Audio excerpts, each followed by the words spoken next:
ദിവസം ഉമ്മാന്റെ ഡ്രസ്സ് അലക്കി കൊടുത്തിട്ടുണ്ടോ? ഞാനൊരിക്കൽ എന്റെ മകനെ കൊണ്ട് ചെയ്യിപ്പിച്ചു, ചെറുപ്പത്തിലേ ശീലിപ്പിച്ചു. ഞാൻ ഉമ്മാനെ കൊണ്ട് വസ്ത്രം അലപ്പിക്കാൻ പാടില്ല, അത് അതുപകടമാണ്.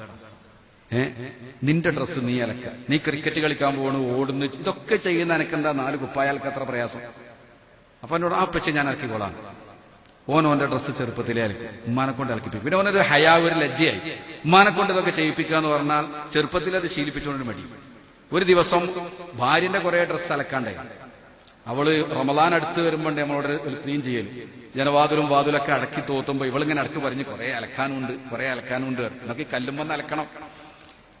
അപ്പൊ ഞാൻ മകനോട് പറഞ്ഞിടാ, ഉമ്മാക്ക് ഒരുപാട് തുടക്കാനും തോർത്താനും ഉണ്ട്, ഒരു കാര്യം ചെയ്യാം, ഈ ഡ്രസ്സ് നമുക്ക് ഉണ്ടാക്കൂടി അലക്കുക, അലക്കട പണി നമുക്ക് ചെയ്യാം, ഉമ്മ തുടക്കട്ടെ.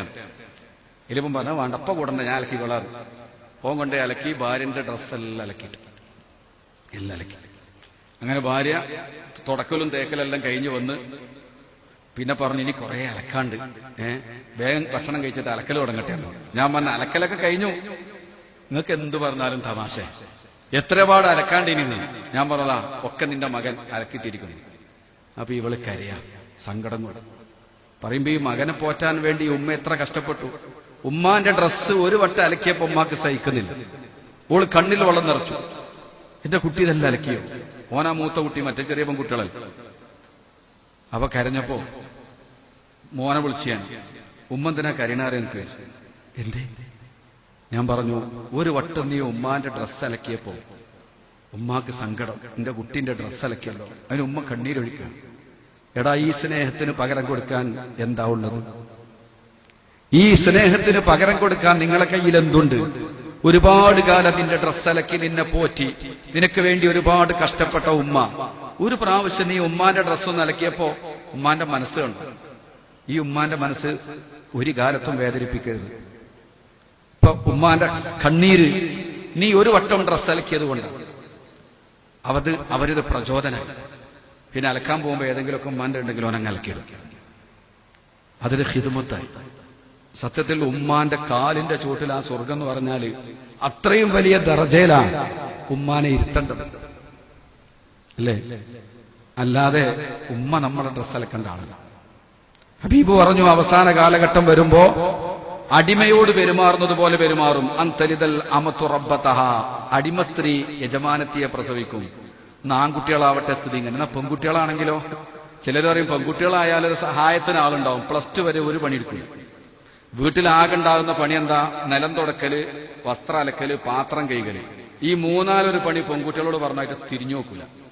മുറ്റടിച്ചു തരാൻ പറഞ്ഞാൽ പറയും, ഉമ്മ എനിക്കൊരുപാട് എഴുതാണ്ട് അറിയും, അപ്പൊ ഒരു എഴുത്തിട് വരില്ല. പാത്രം കഴുകാൻ പറഞ്ഞാൽ പോലെ എനിക്ക് ഒരുപാട് എഴുതാണ്ട്, ഒരുപാട് വായിക്കാണ്ട്. അങ്ങനെ നടന്ന് സ്കൂളിൽ പോകാൻ നേരത്ത് ബാത്റൂമിൽ കയറി ഡ്രസ്സെല്ലാം ആ ഡോർമലട് അയച്ചിട്ട് ഓള് കുളിച്ചിട്ട് ഉമ്മാനോട്, ഉമ്മ സമയം ഒരുപാടായി, ഉമ്മ ഞാൻ അലക്കാൻ സമയമല്ല, പ്ലീസ് ഉമ്മ അലക്കണേ. ഓള് പോയി. ഈ പ്ലീസ് ഏതുവരെ ഉണ്ടാവും? 12ാം ക്ലാസ് വരെ ഉണ്ടാവും. 18 വയസ്സായ പിന്നെ കെട്ടിച്ചാൽ നമ്മൾ കരുതി, ഓ റാഹത്തായി. എന്ത് റാഹത്ത്? ഞോളെ ഹിദ്മത്തും ചെയ്യണം, പുതിയാപ്പളുടെ ഹിദ്മത്തും ചെയ്യണം. ഭക്ഷണമൊക്കെ റെഡിയാക്കി വെച്ച്, മോളെ പുതിയാപ്പളിനെയും കൂട്ടിങ് വാ എന്ന് പറയുമ്പോ ഓന്റെ കയ്യും പിടിച്ചിങ്ങനെ വരും, തിന്നും, എണീറ്റു. ആ പാത്രം വരെ ചിലപ്പോൾ ഇട്ട് കഴിയില്ല. പിന്നെ ഓളെ കടമയൊക്കെ പുതിയാപ്പൾ നോക്കലാണ്. എന്നാലും ഉമ്മാക്ക് സങ്കടമല്ല, ഉമ്മ സന്തോഷത്തോടെ അത് സ്വീകരിക്കാൻ. ഇതൊന്നും നിങ്ങൾ വയസ്സാവുമ്പോ മറക്കരുത്. സന്തോഷത്തോടുകൂടെ ഉമ്മ ഏറ്റെടുത്തു. ഉപ്പ അതിന് കൂട്ടു നിൽക്കുകയാണ്. ഒരു പ്രശ്നം ഉപ്പാക്കൂല്ല, ഉമ്മാക്കൂല്ല. മക്കളെ കാര്യത്തിൽ റാഹത്താണ്. ഇങ്ങനെയൊക്കെ അമ്മയും ബാപ്പയും നോക്കി. പുതിയാപ്പള ഗൾഫ് പോയി ഒരാഴ്ച കഴിഞ്ഞാൽ ഇവള് വിളിച്ചിട്ട് പറയും, എനിക്കിവിടെ നിൽക്കാൻ പറ്റുന്നില്ല, എനിക്ക് ആകെ ബോറടിക്കണ്. എന്ത്? ആരെടുത്തായി ബോറടിക്കണേ? ഈ ഉമ്മാന്റെ ഉപ്പാന്റെ അടുത്ത്. എന്താ വേണ്ടത്? എനിക്ക് നിങ്ങളെ കൂടെ അങ്ങ് ദുബായിലേക്ക് വരണം, ഇൻഷാ അല്ലാഹ് ഞാൻ പെട്ടെന്ന് ശരിയാക്കി തരാം. അങ്ങനെ വിസയൊക്കെ അയച്ചു, പാസ്പോർട്ടൊക്കെ റെഡിയാക്കി. ഉമ്മാക്കും വാക്കാം ഭയങ്കര സന്തോഷം, എന്റെ കുട്ടി ദുബായി പോവാ, മോള് പോവാണ്. എന്താ ഹാപ്പിയർ നിങ്ങൾ മക്കള് ഗൾഫ് പോവാന്ന് പറഞ്ഞാൽ. ഇതാണ് മാതാപിതാക്കളെ സ്നേഹത്തിൽ ലെവലേശം കളങ്കല്ല, ലെവലേശം. അങ്ങനത്തെ മാതാപിതാക്കളപ്പൊ ഈ മൂലക്കെ കിടക്കുന്നത്. കളങ്കമില്ലാത്ത ഈ മാതാപിതാക്കൾ മക്കള് ഗൾഫ് പോവാന്ന് പറയുമ്പോൾ ഭയങ്കര സന്തോഷമാണ്. യാത്രയൊക്കെ ഉസ്താദിനോട് പറയുന്നത്, മോള് പോവാൻ ദുബായിക്കാ പോണെന്ന് പറയും. പോയാൽ എല്ലാ ഗൾഫാരെ പോലെ പോയതിന്റെ വിറ്റിയെന്നൊരു ഫോൺ ഉണ്ടാവും, ഞാൻ ഇവിടെ നിൽക്കണില്ല, അങ്ങോട്ട് തന്നെ വരികയാണ്. അത് പറയാത്തൊരു ഗൾഫാരനുണ്ടാവില്ല. നിങ്ങൾ ഓറോട്ടി മീൻകറിന്റെ ടേസ്റ്റ് ഒന്നും ഇവിടെ ശരിയാകുന്നില്ല, അത് പറച്ചിലേ ഉണ്ടാവുള്ളൂ. പിന്നെ ഫോണില്ല. പിന്നെ അവർ മറ്റൊരു ലോകത്തേക്ക് നീങ്ങി. പിന്നെ ഉപ്പാപ്പ ചോദിക്കും, അല്ല മോള് വിളിച്ചിരുന്നോ? എവിടെ വിളിക്കണ്? നിങ്ങളെ വിളിച്ചിരുന്നോ? എവിടെ? വിളില്ല. അധികം. അപ്പൊ ഞാനൊരു രക്ഷിതാവിനെ ഇപ്പോഴത്തെ ആള് ഒരു 2 മാസം മുമ്പ് മരിച്ചു. അയാളോട് ഞാൻ ചോദിച്ചു, നിങ്ങളെ മകന് സുഖം തന്നെയല്ലേ ഗൾഫിൽ എന്ന് ചോദിച്ചു. സുഖാണേക്കും എന്നാണ് എന്നോട്, മലപ്രകാരന സുഖാണേക്കും. അപ്പൊ ആ വർത്തമാനത്തിലെ സുഖമല്ലല്ലോ. ഞാൻ ഒന്നും ചോദിച്ചില്ല. പിന്നെ അയാൾ ഇങ്ങോട്ട് പറഞ്ഞു, 4 കൊല്ലായി ഗൾഫ് പോലെ തുടങ്ങിയിട്ട് ഇതുവരെ എന്നൊരു വട്ടം കൂടി ഫോൺ ചെയ്ത് നോക്കിയില്ല. എന്താണ് ആ സങ്കടം നിറങ്ങൾ? 4 വർഷമായി മകൻ ഗൾഫിലാണോ, എന്നെതിരെ വിളിച്ചിട്ടില്ല. എന്താ കാരണം? ഓന്റെ പെണ്ണുങ്ങൾക്ക് ഇങ്ങനെ വിളിക്കും, വർത്താനം പറയും, ഓളോട് ചോദിക്കുന്നുണ്ടാവും എന്റെ വർത്താനം, പക്ഷെ എന്നെതിരെ ഓൻ ഫോണിൽ വിളിച്ചിട്ടില്ല. അപ്പൊ ആ പ്രായമുള്ള മനുഷ്യനൊരു ഫോണ് കാത്തിരിക്കുകയാണ് മകന്റെ. കാരണം മക്കൾ എപ്പോഴും ബാപ്പാക്ക് മകനാണ്. പല മക്കൾക്കും അത് മനസ്സിലാകുന്നില്ല. നിങ്ങൾ അവരെ വേദനിപ്പിക്കുമ്പോൾ അവരോട് അപമര്യാദയായിട്ട് പെരുമാറുമ്പോൾ ഇതിന്റെ ഗൗരവം നമ്മൾ അറിയുന്നില്ല. ഉമ്മാക്ക് എപ്പോഴും നിങ്ങൾ കുട്ടിയാണ്. നിങ്ങൾ വിളിക്കാതിരുന്നാൽ അവരെ മനസ്സ് നോവും, അവർക്ക് സങ്കടം ഉണ്ടാവും. വിളിച്ചില്ല. വേറൊരുത്തനെ കണ്ടൊരു ഗൾഫുകാരൻ. എത്രയായി? 5 കൊല്ലായി ഉസ്താദേ. സുബ്ഹാനല്ലാഹ്, പഹയ 5 കൊല്ലായിട്ട് ഗൾഫിലോ, നാട്ടിൽ പോവാതെ. അപ്പൊ പറഞ്ഞു, അതിന് ഭാര്യ മക്കളൊക്കെ എന്റെ കൂടെ ഉണ്ട് ഉസ്താദാണ്. ഓഹോ, അത് ശരി, അതാ 5 കൊല്ലോ. അപ്പൊ ഉമ്മയും ബാപ്പയോടെ അത് നാട്ടിലാ. അതാർക്കാ? ഉമ്മാനും ബാപ്പാനും 5 കൊല്ലം ആ മുഖം കണ്ടില്ലെങ്കിൽ ഇവനൊരു കൂസലുമില്ല. ഉമ്മാനെക്കാട്ടി ചൊറുക്കുള്ള ഒരു പെണ്ണിനെ കിട്ടിയപ്പോ, അതാണ് ഈ ഭൗതിക ചിന്ത നമ്മുടെ കൽബിലേക്ക് കയറിയ പിന്നെ അതല്ലേ ഉണ്ടാവൂ. ഉമ്മാനേക്കാൾ ചൊറുക്കുള്ള പെണ്ണുണ്ടായ പിന്നെ ഉമ്മാനെ കണ്ട ആവശ്യമില്ലല്ലോ. അപ്പൊ 5 കൊല്ലം അതിലപ്പുറം ഗൾഫ് നിൽക്കാൻ പ്രയാസമല്ല, ഭാര്യ മക്കളും കൂടെ ഉണ്ടെങ്കിൽ. മൻ ഫല്ലല സൗജതഹു വലാ ഉമ്മിഹി ഫഅലൈഹി ലഅനത്തുല്ലാഹ് ലാ യുഖ്ബലു മിൻഹു സർഫുൻ വലാ അദൽ ശഫീഉനാ റസൂലുള്ളാഹ്. മൻ ഫല്ലല സൗജതഹു വലാ ഉമ്മിഹി, ഉമ്മാനേക്കാൾ വല്ലവനും ഭാര്യയ്ക്ക് സ്ഥാനം കൊടുത്താൽ, ഉമ്മയേക്കാൾ ഒരു പദവി ഭാര്യയ്ക്ക് കൊടുത്തു കഴിഞ്ഞാൽ, ഫഅലൈഹി ലഅനത്തുല്ലാഹ്, അവന്റെ മേൽ അല്ലാഹുവിന്റെ ശാപമുണ്ട്. ലാ യുഖ്ബലു മിൻഹു അദ്ലുൻ വലാ സർഫുൻ, ഫർളോ സുന്നത്തോ ആയ ഒരൊറ്റ കർമ്മവും അവന്റെ ഭാഗത്തുനിന്ന് സ്വീകരിക്കയില്ല. നബിയുനാ റസൂലുള്ളാഹ്.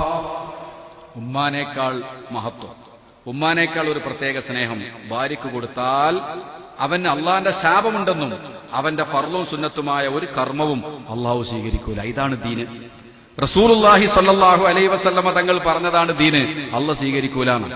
അപ്പൊ ഞാൻ പറഞ്ഞുകൊണ്ടുവരുന്നത്, ഇവള് പറഞ്ഞു എനിക്ക് ഗൾഫ് പോകണം, ഇവിടെ ബോറടിക്കണം. അങ്ങനെ ഈ പുതിയാപ്പളുടെ അടുത്തേക്ക് പോവാണ്. പോയി കഴിഞ്ഞിട്ട് ഫോണില്ല. കുറെ കാലം കഴിഞ്ഞ് പിന്നെ വിളിയൊക്കെ നിന്ന്, കുറെ വിളിക്കാനാ പിന്നെയാണ് മടുക്കും, വിളിയില്ല. ഇവിടെ എന്റെ കുട്ടി എന്റെ കുട്ടി എന്റെ കുട്ടിയാന്ന് ഇമ്മയും ബാപ്പിയും കഴിയും. എന്ത് വിളി, വളരെ അപൂർവം ചില സമയത്തുണ്ട്. ഇനി വിളിക്കുന്നൊരു സമയമുണ്ട്. എപ്പോഴറിയും? ഓക്കെ 8 മാസം 8 മാസം ആവുമ്പോ വിളിക്കും. ഇനി നമ്മൾ അടിമപ്പെടിനെ കിട്ടണം. അന്തലിതൽ അമത്തു റബ്ബത്തഹ, അടിമസ്ത്രീ യജമാനത്തിയെ പറ്റൂ. അങ്ങനെ തന്നെ അതിന്റെ അർത്ഥം. അന്തലിതൽ അമത്തു, അടിമപ്പെണ്ണ് പ്രസവിക്കലാണ്. റബ്ബത്തഹ, അവളെ യജമാനത്തിയെ. റബ്ബത്ത് യജമാനത്തി, യജമാനത്തിക്ക് ഗർഭായി. നീ ആള് വേണ്ട ഹിദ്മത്തിന്. ഉമ്മാക്ക് ലേശം കൂടി ആരോഗ്യം ബാക്കിയുണ്ട്, എന്നാ അങ്ങോട്ട് കൊണ്ടുപോകാൻ കേൾക്കും. അവിടെയും പരമാവധി ഉമ്മാനെ ഉപയോഗപ്പെടുത്തുക. എല്ലാ മക്കളെ പറ്റിയല്ല, എല്ലാ അമ്മാനെ പറ്റിയല്ല നമ്മൾ ചർച്ച. അങ്ങനെ ചിലരുണ്ട്. എന്നിട്ട് 8ാമത്തെ മാസത്തിൽ ഫോൺ, ഉമ്മ എന്തേ മോളെ, ഉമ്മാക്ക് ദുബായി കാണണ്ടേ? എന്താ മോളെ ഇപ്പൊ അങ്ങനെ ചോദ്യം? ഉമ്മ ഇതുവരെ വിമാനം കയറിയില്ലല്ലോ. എന്താ മോളെ ഇപ്പൊ നീ അങ്ങനെയെല്ലാം പറയുന്നു? ഉമ്മ ബുർജ് ഖലീഫ കണ്ടിട്ടില്ലല്ലോ. അതെന്തെന്നാ സാധനം? ഇതിനെങ്ങനെ ആശ വെപ്പിച്ചു. അപ്പം ഓള് പറയാ, പുതിയാപ്പൾക്ക് നിങ്ങളൊന്ന് അങ്ങോട്ട് കൊണ്ടുപോകാനൊരാഗ്രഹം. ബുർജ് ഖലീഫ ദുബായി കണ്ട ലോകം കണ്ടുമ്മ. ദുബായി കാണാത്തോ ലോകം കണ്ടിട്ടില്ല. മോളെന്താ ഇങ്ങനെയല്ല സംസാരിക്കുന്നത്? മോൾ ആകെ മാറിപ്പോയല്ലോ. അല്ല, അടുത്ത വിസ വരുമ്പോ അമ്മ ഇങ്ങോട്ട് വരണം എന്നാണ്. അപ്പൊ എടി നമ്മൾ ഉപ്പേ, അത് കുറച്ചു കാലല്ലമ്മ. അങ്ങനെ മൂപ്പര് ഇശാസ്കാരം കഴിഞ്ഞ് വന്നപ്പോ ഇവള് പറഞ്ഞു, മോള് വിളിച്ചിരുന്നു. എന്നിട്ട് എന്നെ ദുബായിക്ക് കൊണ്ടുപോയിട്ട് അവർക്ക് ഭയങ്കര സങ്കടം. ഞാൻ ബുർജ് ഖലീഫ കണ്ടില്ല, വിമാനം കയറിയില്ല, ദുബായി കണ്ടില്ല, മോളും മോനും നിൽക്കാൻ വിടുന്നില്ല. നിങ്ങളെ വാശി പറഞ്ഞാല്. ഓഹോ. അപ്പൊ ഇയാൾ ചോദിച്ചു, നീ പോയാല് എനിക്കാരാളത് ഈ വയസ്സുകാലത്ത്?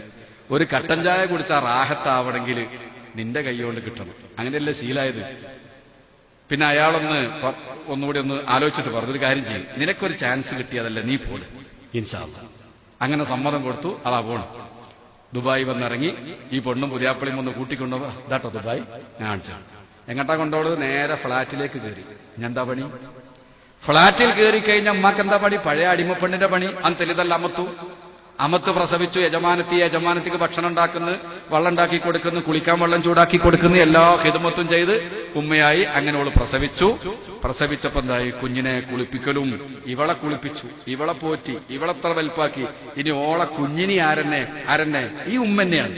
എവിടെയാണ് ഈ ഉമ്മാന്റെ സ്നേഹം പകരം വെക്കുക? ഇവൾക്ക് വേണ്ടി ഒരുപാട് ഉറക്കൊഴിച്ച മാതാവ് ഇനി അവളെ കുഞ്ഞിന് വേണ്ടിയും ഉറക്കൊഴിക്കുകയാണ്. അവള് പറയും, മോൾ ഉറങ്ങിക്കോ, കുഞ്ഞിന്റെ അടുത്ത് കിടക്കട്ടെ, ഞാൻ നോക്കാം. മുല കൊടുക്കേണ്ട സമയമാകുമ്പോൾ മോളെടുത്തൊന്ന് കൊണ്ടേ കൊടുക്കും. ബാക്കി ഉമ്മ വെച്ചുകൊണ്ട് കിടന്ന് താരാട്ട് പാടി ഉറക്കി അതിന്റെ കാഷ്ടിച്ചതും മൂത്രിച്ചൊക്കെ കഴുകി വൃത്തിയാക്കി. ഉമ്മാക്ക് ഉറക്കൂല്ല, ഊണുമില്ല. ഇവളെ നല്ലപോലെ നോക്കി എണ്ണെല്ലാം തേച്ച് കുളിപ്പിച്ചു കൊടുത്തു, നല്ല മുഞ്ചത്തിയാക്കി. കുഞ്ഞൊക്കെ ഉഷാറായി. അൽഹംദുലില്ലാ, നല്ല റാഹത്തിലും എല്ലാം ചെയ്തു കൊടുത്തു. ദുബായിന്നും ഉമ്മാക്ക് പണിയം തന്നെയാണ്, അടിമപ്പെണ്ണെടുക്കുന്ന പണി തന്നെ എടുക്കുന്നത് അല്ലേ? എന്തിനാ കൊണ്ടുപോയത്? ബുർജ് ഖലീഫ കാണിച്ചു കൊടുക്കാൻ, ദുബായി കാണാൻ. ജോലി എന്താണ്? അടിമപ്പെണ്ണാൻ തരിതല്ല അമത്തു റബ്ബത്തഹ, അടിമപ്പെണ്ണ് യജമാനത്തിക്ക് വേണ്ടതൊക്കെ ചെയ്തു കൊടുത്തു.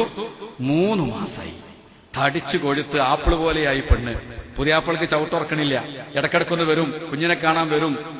അപ്പോൾ വച്ചേ ഉമ്മ പിന്നെ ഒരു കട്ടുറുമ്പായി. ഇഞ്ഞെന്താ ഉദ്ദേശം? ഇനി എങ്ങനെയെങ്കിലും ഉമ്മ എന്ന് പറഞ്ഞ ശല്യാണ്ട് ഒഴിവാക്കി കിട്ടണോ? കാരണം ഫ്ളാറ്റിൽ അത്രയ്ക്കല്ല സൗകര്യം ഉണ്ടാവുള്ളൂ. 3 മാസമായി കഴിഞ്ഞാൽ പിന്നെ പെണ്ണുങ്ങളുടെ ചുറുചുറുക്ക് ഏറ്റവും അതിന്റെ മൂർധന്യ ദശയിലെത്തുന്ന സമയമാണ്. പെണ്ണുങ്ങൾക്ക് പ്രസവിക്കാൻ തോന്നലെന്നെപ്പോഴാണ്? ഈ കിടത്തത്തിന്റെ സുഖം ആലോചിച്ചിട്ട്. പെറ്റിട്ടുണ്ട് ഒരു 3 മാസം അനങ്ങാതെ തിന്നൊരു കിടത്തം. അത് കാണുമ്പോൾ ആ പെണ്ണുങ്ങൾക്ക് വീണ്ടും പ്രസവിക്കാൻ ഒരു ആശ വരും. ഈ ഉദാഹരണം പറയുകയാണെങ്കിൽ, ഒരു പെറ്റെടുക്കുന്ന പെണ്ണിനെ കാണാൻ നിങ്ങളെ പെണ്ണുങ്ങളെയും കൂട്ടി പോയി നോക്കി. നിങ്ങൾ ഓളെ കിടത്തും സുഖമെല്ലാം കണ്ടാ അവിടെ വന്നിട്ട് പറയും, അല്ല നമുക്ക് ഈ 2 മക്കൾ മതി, ഒരു കുട്ടി കൂടി വേണ്ടേ? എന്തേപ്പാ ചോദ്യം വരാൻ കാരണം? ഈ കിടത്തത്തിന്റെ സുഖം ആലോചിച്ചിട്ടാണ്. സുബ്ഹാനല്ലാഹ് അല്ലേ? പൊതുവെ അങ്ങനെയല്ലേ? അത് കാണുമ്പോൾ നമുക്ക് ആശയായി. അല്ലെങ്കിൽ ഒരിക്കൽ പ്രസവവേദന സഹിച്ച പെണ്ണുണ്ടോ പിന്നെ പ്രസവിക്കാൻ നിൽക്കുന്നു?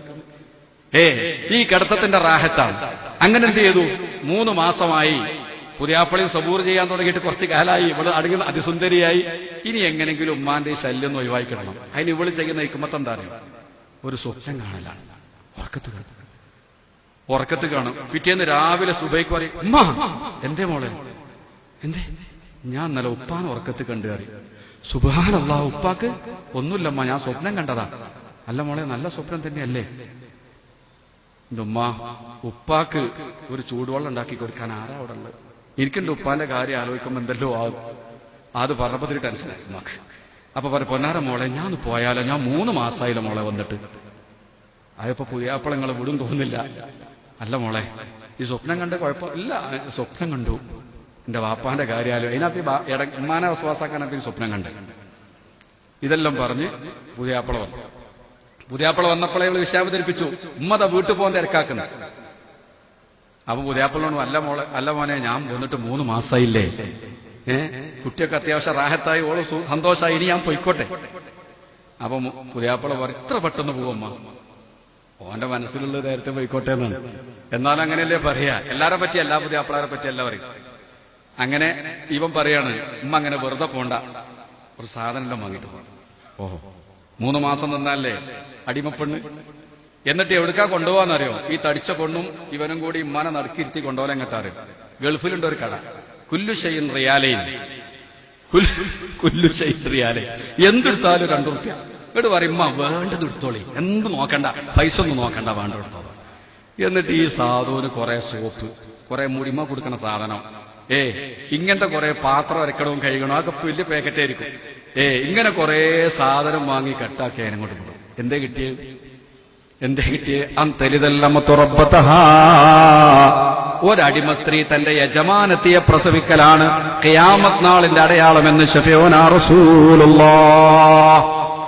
മാതാപിതാക്കളോട് ഒരടിമകളോടെന്ന പോലെ പെരുമാറും എന്ന് പറഞ്ഞാൽ മക്കളുടെ സുഖത്തിനും സൗകര്യത്തിനുമുള്ള ഒരു ചവിട്ടുപടി, ഒരു കാവൽക്കാരൻ, ഒരു കാവൽക്കാരി എന്നതിൽ കവിഞ്ഞൊരു പദവി മാതാപിതാക്കൾക്ക് കൊടുക്കാത്തൊരു കാലഘട്ടം വന്നാൽ അത് ഖിയാമത്ത് നാളിന്റെ അടയാളമാണെന്ന് ശഫീഉനാ റസൂലുള്ളാഹ്